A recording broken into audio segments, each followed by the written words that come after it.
Assalamualaikum warahmatullahi wabarakatuh. Selamat pagi, salam sejahtera bagi kita semua. Yang terhormat Bapak Riko Septiantoko, MPD, selaku dosen pembimbing mata kuliah Perekonomian Indonesia, serta teman-teman yang saya banggakan. Perkenalkan, saya Erika Merina selaku moderator yang akan membimbing jalannya diskusi kali ini.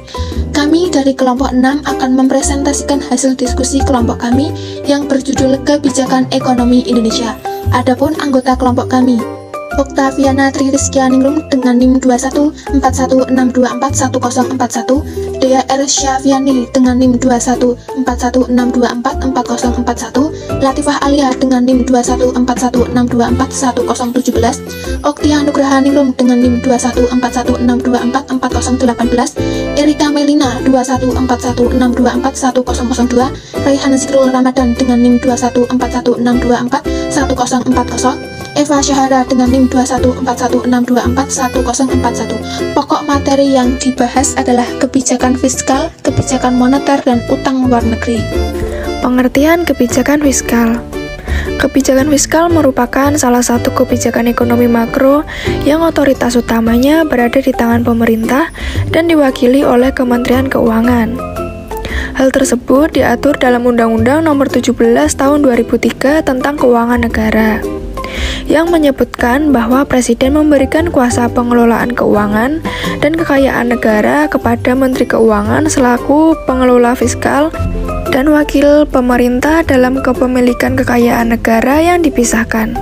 Kebijakan fiskal umumnya mempresentasikan pilihan-pilihan pemerintah dalam menentukan besarnya jumlah pengeluaran atau belanja dan jumlah pendapatan, yang secara eksplisit digunakan untuk mempengaruhi perekonomian.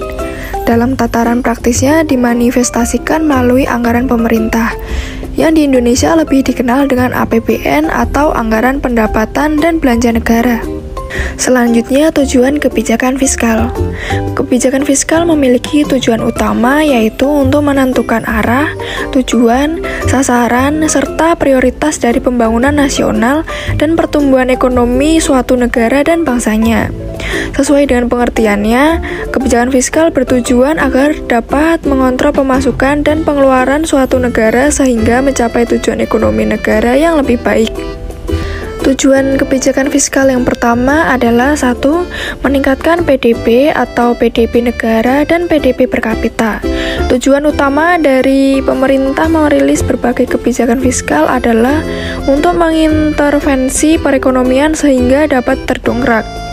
Kebijakan fiskal akan mempengaruhi berbagai lini ekonomi, sehingga setiap kali pemerintah melakukan perubahan atau pembaruan kebijakan fiskal, maka diharapkan mampu menjadi stimulus pertumbuhan berbagai sektor. Tujuan yang kedua, kebijakan fiskal adalah meningkatkan serapan tenaga kerja. Kebijakan fiskal akan mempengaruhi kondisi perekonomian suatu negara. Ketika kebijakan fiskal yang dikeluarkan adalah langkah yang tepat, maka ini akan membantu mendongkrak perekonomian. Seiring berkembang ekonomi, sektor industri dan dunia usaha ikut berkembang, maka pasar tenaga kerja juga akan ikut terdongkrak.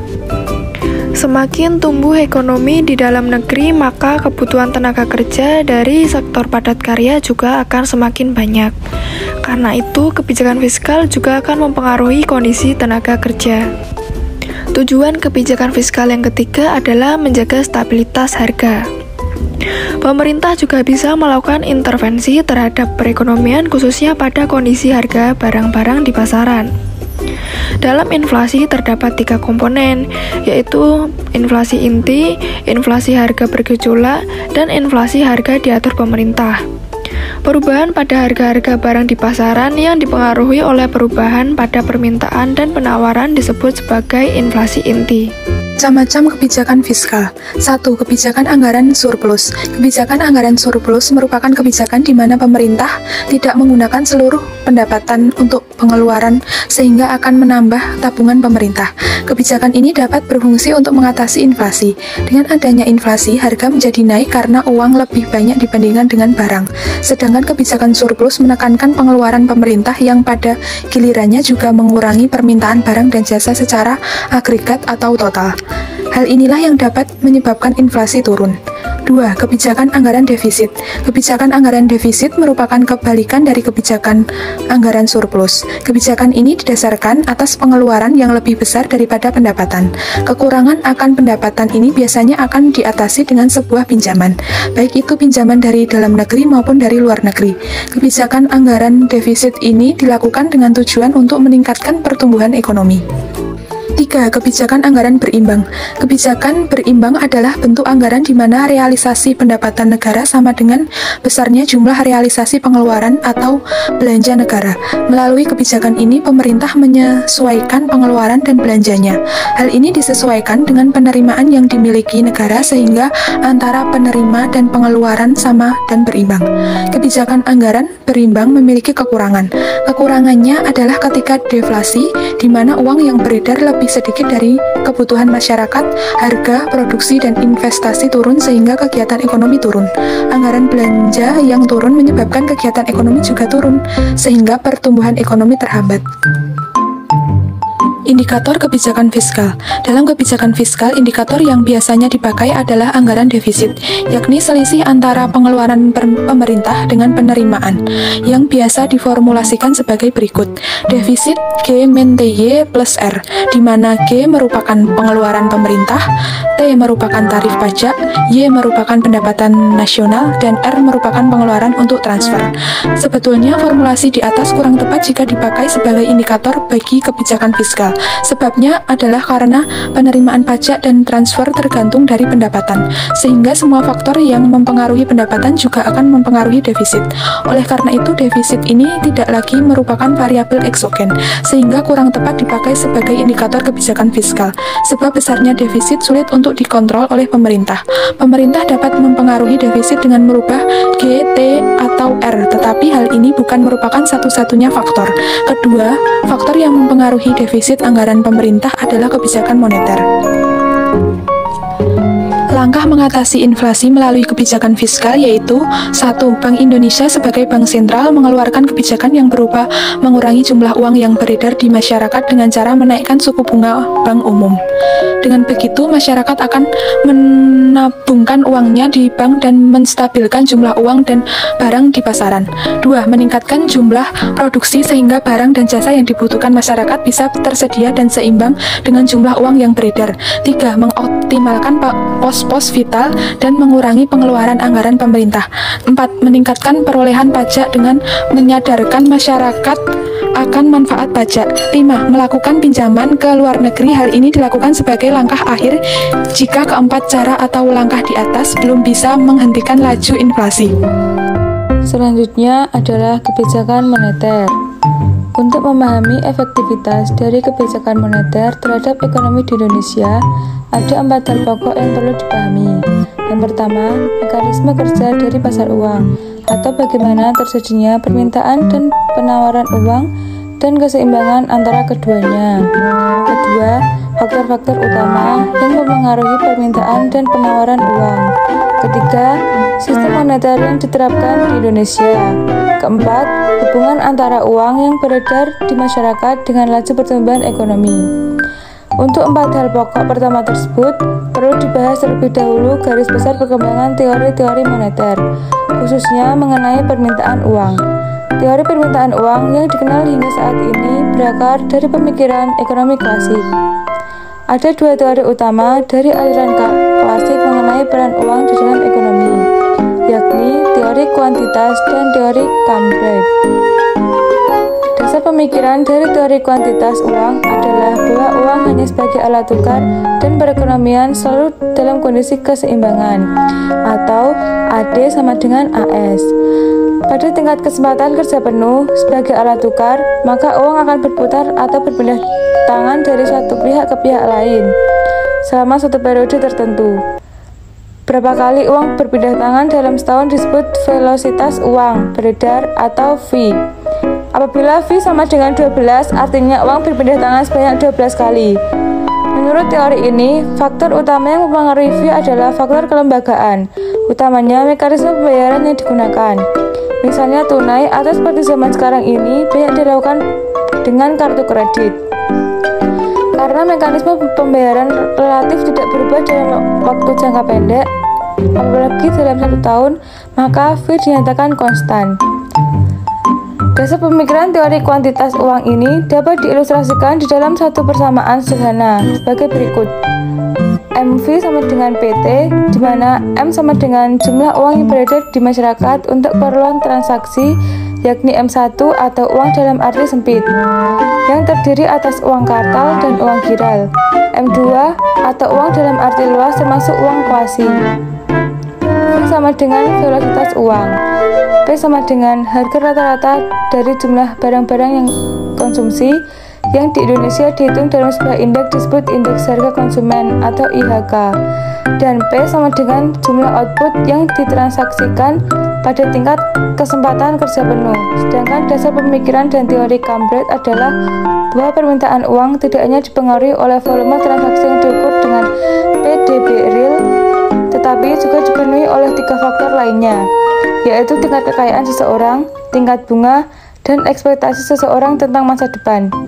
Di dalam model Cambridge ini, nilai aset seperti pendapatan atau kekayaan dihitung dalam nilai nominal, dan oleh karena itu, permintaan uang karena faktor kekayaan dinyatakan proporsional dengan mendapatkan nasional nominal.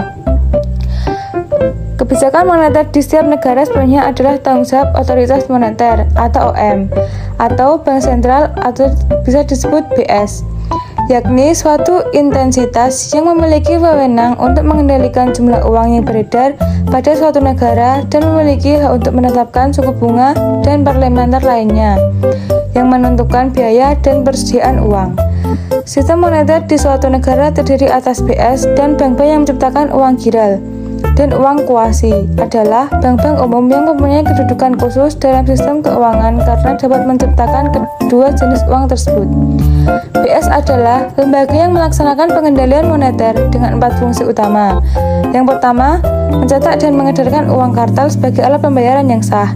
Yang kedua, memelihara dan menjaga posisi cadangan devisa. Yang ketiga, melakukan pembinaan dan pengawasan terhadap bank-bank yang ada di Indonesia. Dan yang keempat adalah memegang kas pemerintah. Materi selanjutnya adalah utang luar negeri. Pengertian dari utang luar negeri merupakan bantuan luar negeri yang diberikan oleh pemerintah negara-negara maju atau badan-badan internasional yang khusus dibentuk untuk memberikan pinjaman dengan kewajiban untuk membayar kembali dan membayar bunga pinjaman tersebut. Tujuan utang luar negeri adalah untuk menutup kekurangan kebutuhan pembiayaan investasi dan untuk membiayai defisit transaksi berjalan atau current account, neraca pembayaran dalam rangka pembiayaan transaksi internasional sehingga posisi cadangan devisa tidak terganggu. Tingginya utang luar negeri dari banyak negara sedang berkembang atau disingkat NSB, termasuk yang pernah dialami di Indonesia, disebabkan terutama oleh 3 jenis defisit, yaitu defisit transaksi berjalan atau tanpa melihat komponen lainnya dari transaksi berjalan. Kedua, defisit neraca perdagangan, di mana nilai ekspor lebih kecil daripada nilai impor. Dan yang terakhir, defisit investasi, di mana nilai I dikurangi S, cap, yakni dana yang dibutuhkan untuk membiayai investasi di dalam negeri lebih besar daripada tabungan, dan defisit fiskal atau fiscal gap.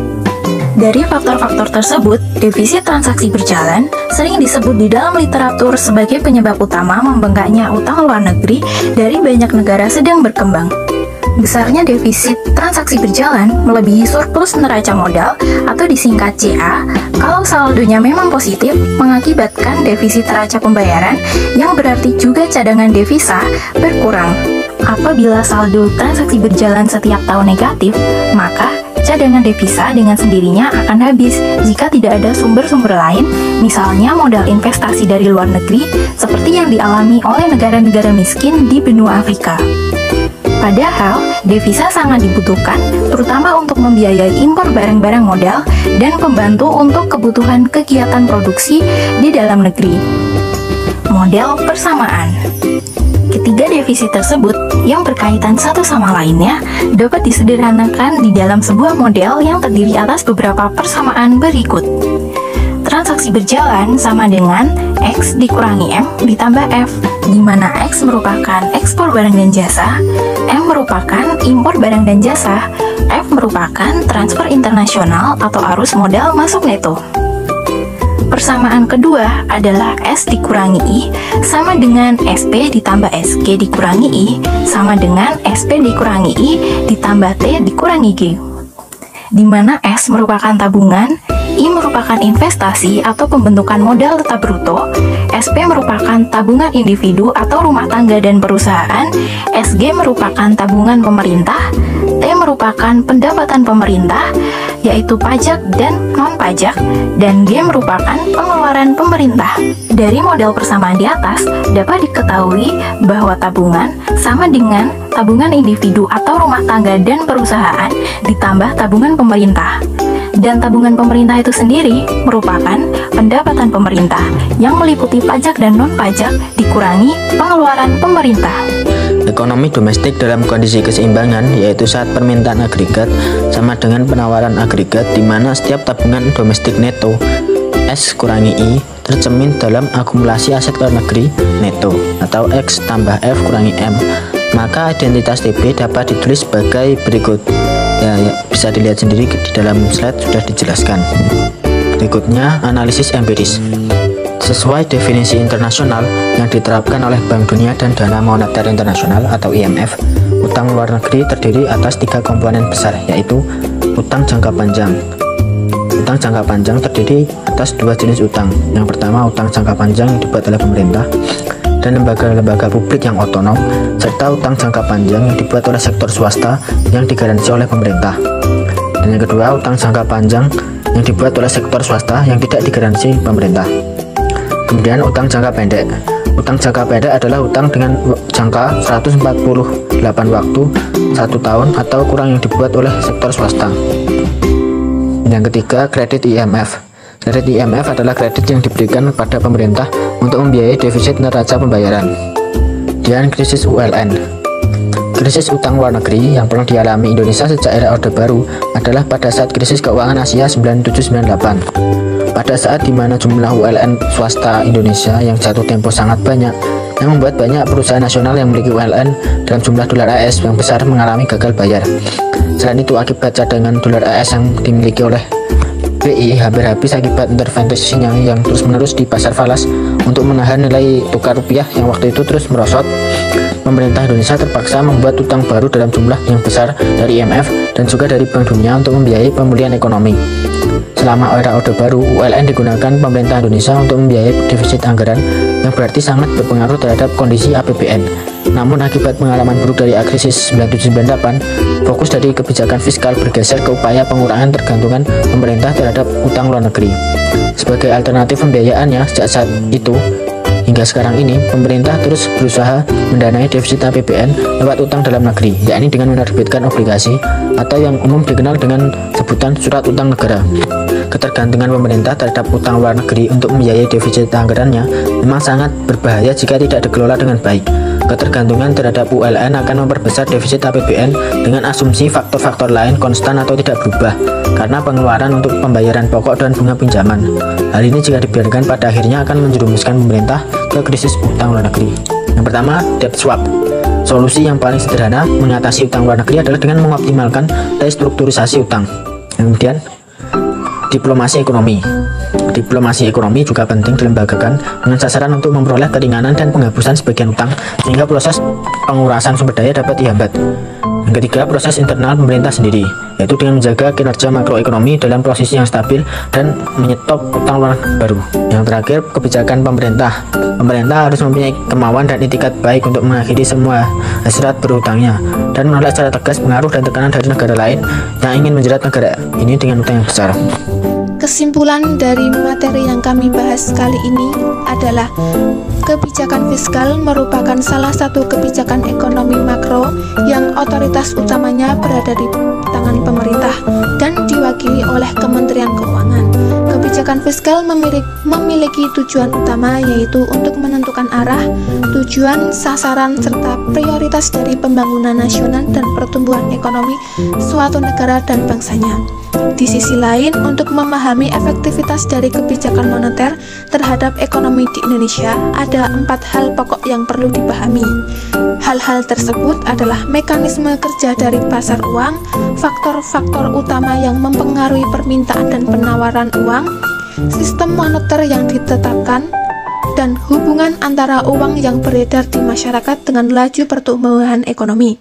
Utang luar negeri merupakan bantuan luar negeri yang diberikan oleh pemerintah negara-negara maju atau badan-badan internasional yang khusus dibentuk untuk memberikan pinjaman dengan kewajiban untuk membayar kembali dan membayar bunga pinjaman tersebut. Tujuan utang luar negeri adalah untuk menutup kekurangan kebutuhan pembiayaan investasi dan untuk membiayai defisit transaksi berjalan, neraca pembayaran dalam rangka pembiayaan transaksi internasional sehingga posisi cadangan devisa tidak terganggu. Demikian presentasi yang bisa kami sampaikan, kurang lebihnya kami mohon maaf. Selamat pagi, wassalamualaikum warahmatullahi wabarakatuh.